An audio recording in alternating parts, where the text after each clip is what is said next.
Accord douanier Europe-États-Unis. Comme d'habitude, les Européens ont baissé leurs pantalons devant les Américains. Bien sûr, cette information vient de Investir sur TikTok, que je remercie d'avoir relayé cette information.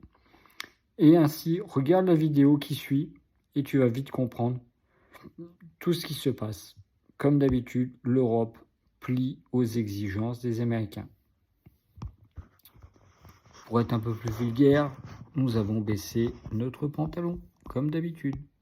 Pense à t'abonner à la chaîne et liker la vidéo. À bientôt dans une nouvelle vidéo. L'Union européenne s'est pliée devant les États-Unis ce dimanche. En fait, le président des États-Unis Donald Trump et la présidente de la Commission européenne Ursula von der Leyen ont annoncé un accord de 15% de droits de douane sur les exportations européennes vers les États-Unis, au lieu de 30% menacés par Trump à partir du 1er août. Mais plusieurs détails se cachent dans l'accord. D'un côté, le taux de 15% ne s'appliquera pas à l'acier et à l'aluminium, qui resteront eux taxés à 50%. En revanche, le taux sera ramené à 0% pour certains produits stratégiques européens, notamment les avions et leurs pièces détachées, ainsi que certains produits chimiques, médicaments génériques et produits agricoles. Le taux appliqué aux spiritueux sera aussi de 0%, mais ne concernerait pas les vins, qui seraient donc aussi ciblés par 15%. Les détails de l'accord seront publiés dans les prochaines semaines, ce qui officialisera les annonces. On apprend aussi que l'accord prévoit 600 milliards de dollars d'investissement de l'Union européenne aux États-Unis, ainsi que l'achat de 750 milliards de dollars d'énergie et d'équipements militaires américains. Et en échange de la baisse du taux douanier,